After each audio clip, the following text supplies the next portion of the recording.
towering wall of rusted metal climbs the desert hillsides separating Nogales, Mexico from its American neighbor city. This is a major crossing point for migrants entering the United States, and it's where we met Lydia and her 7-year-old son, Lester. They had just arrived from Honduras after a dangerous 22-day journey.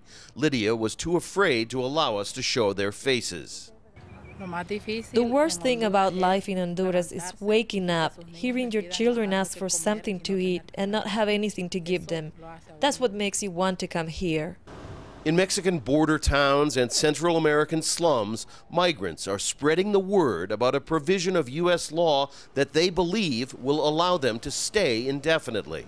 Minors and women with children from Central America are usually not detained for long or deported immediately. Instead, they're allowed to stay here in the U.S. while their cases are reviewed in immigration courts, and that process can take months or even years. Jose Chacon, the Salvadoran consul in Arizona, says rumors have been deliberately planted.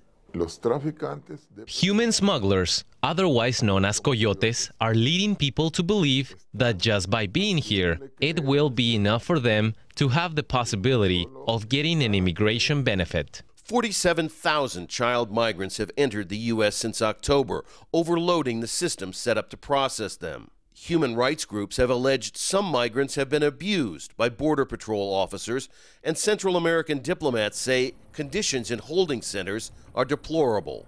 The Department of Justice is loaning resources and immigration judges for faster removal proceedings.